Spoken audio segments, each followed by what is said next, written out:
Yo, what is going on, everybody? It's your boy Anubis, the Gamer Archer here with a brand new video for you guys. I hope you're all feeling good, looking good, and smelling good, and welcome to the channel. Today we got a new video. I want to talk about Halo real quick. Halo TV series, not the video game. The reason why I did a review of the very first episode, but haven't even touched on it at all since then in terms of like conversation. I've been watching every episode when it comes out, but I haven't been talking about it. And today we'll just have like a general discussion, not about episode 2 or episode 3 review or episode 4 review, which just came out today. What I want to talk about is just an overall opinion or conversation about the Halo TV series right now, because right now the Halo TV series is getting like a lot of mixed reviews, and by that I mean, some people think it's really bad. Some people think it's like, kind of, good, kind of bad. Some people think it's just is okay. Basically across the board, everyone has an opinion that stretches from don't watch this show to hey, give it a chance. It's getting better and better and better. Now, for me personally, I would say that the show's actually decent. It's not a bad show in my opinion. I said before in my initial episode 1 review that the CGI is like very bad, but I feel like that's because budgeting and some other things I'm going to mention throughout this video. But I want to bring to the table mostly to the Halo fan base, as well as people who watch the show in general who aren't Halo fans, because you have to also think about those people too. It's not just about the fans. A lot of people, when they talk about these video game TV shows or comic book TV shows or comic book movies, they always talk about things from a standpoint of being a fan of Marvel or a fan of DC or a fan of video games, where there's people who don't play video games, who don't read comic books, who still watch this kind of content because it interests them. So one of the things that I saw that kind of like inspired this video was actually a video from Thor Skywalker, who makes a lot of the videos, a lot of discussion videos about Star Wars.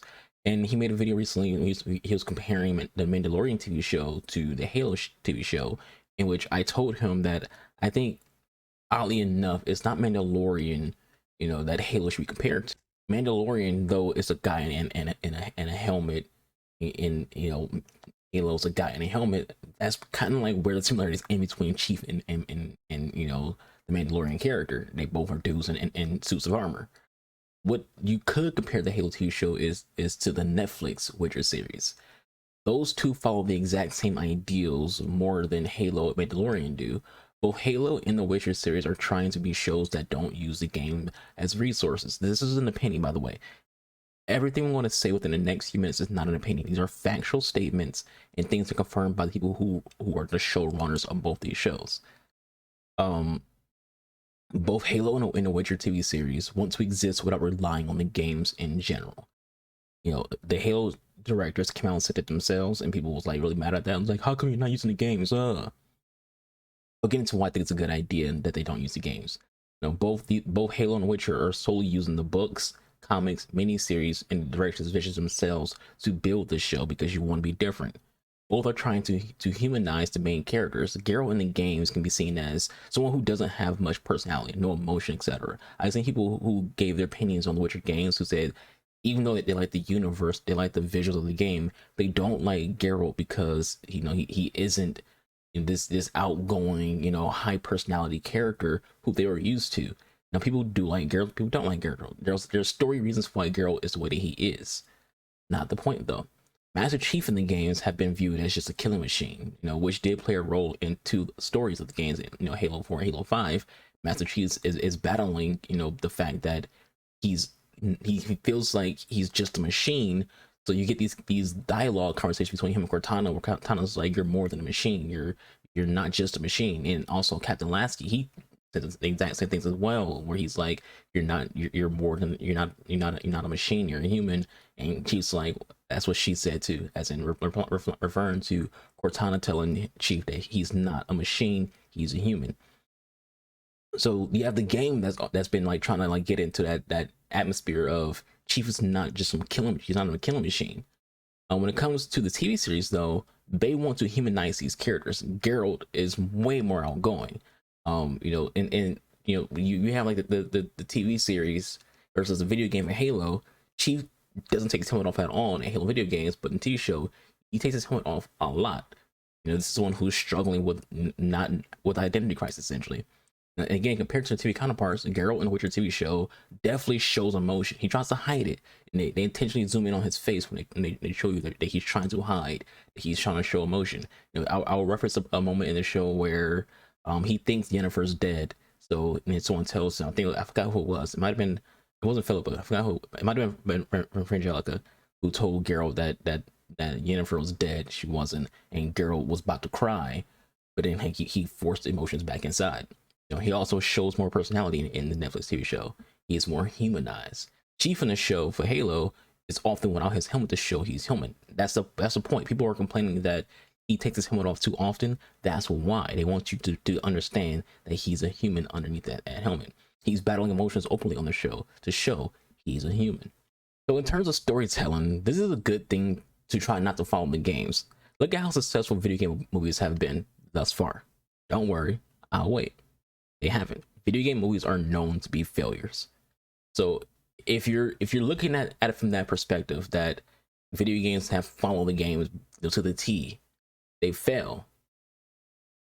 You don't want, if you're a director or a showrunner, you don't want to like copy what those people are doing when it comes to these video game movies and just keep having all this failure.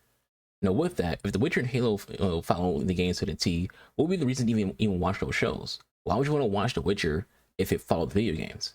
I just want to watch the Halo TV series if I follow the video games. If you have played the games, then you've already seen all the episodes because you know exactly what's going to happen because you played the games. As far as the show feeling rushed, because also a comment that I've heard from people is that the show seems like it's rushing, its season.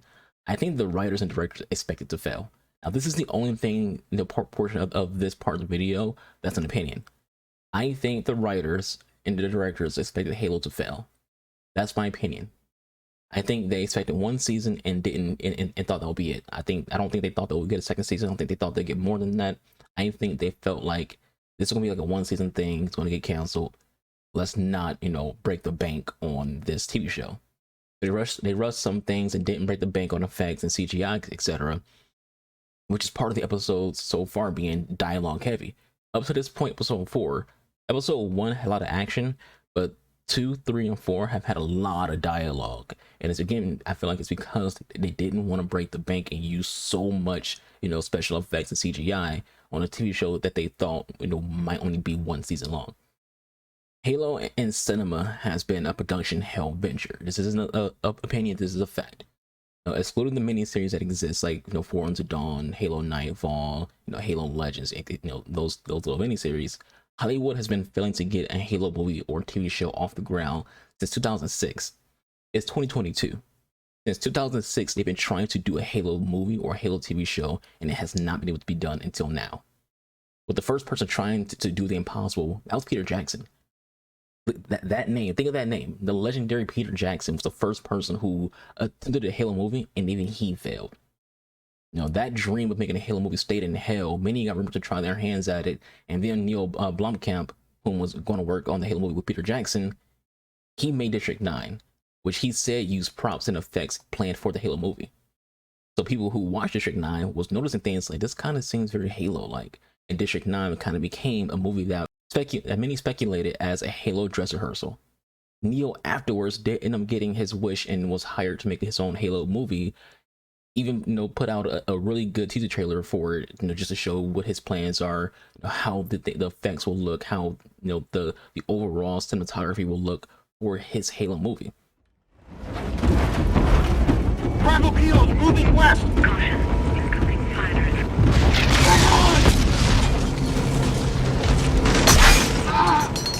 I'm hit. Suck it up.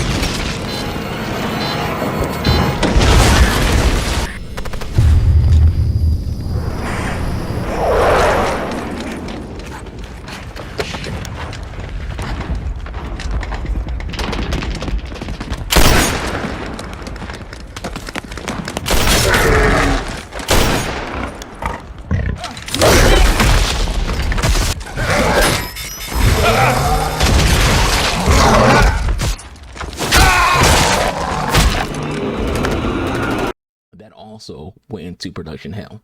Neil, he ended up getting an ear injury, which he mentioned on the Rogan podcast, that there was a scene that they were shooting in the Halo movie that he was going to work on, where he was in a warthog and there was an explosion and it messed up one of his ears. So this man got injured trying to do a Halo movie, and that got canceled. Fast forward, and here we are with this TV show. So when you hear what I just told you, you start to like see why the showrunners for this TV show will be hesitant to go all in on it or try to break the bank or go over the top with it. And also, I just want to point out that I understand their reasoning for not wanting to follow the video games, because as I said, if you follow the video games, you're likely to fail even harder because you're trying to keep pace with this ever expanding universe of a video game that people are already playing. So you're basically retelling a story. I had a conversation with a friend of mine about Dragon Ball Z, and I was telling her that I played Dragon Ball Z Kakarot, but I didn't finish it because I just didn't care. The reason why I didn't care is also what I told her. I've watched Dragon Ball Z over and over again throughout my entire life. I'm 30 years old. I've played every main Dragon Ball Z video game to come out on consoles. I've also played the ones like Legacy of Goku on Game Boy. When you've replayed the Dragon Ball Z story so many times, at some point you get fatigued and just not care. And when it came to Dragon Ball Z Kakarot, I got to that point where it's like, I've played this story so many times, I just don't care anymore. Apply that here. Which I do, I play Halo a lot. Like literally, I play Halo once a year, every year, because it's my favorite game franchise of all time. So once a year, every year for 20 years, I play Halo. All of them. When they add when a new game comes out, I add it to the rotation.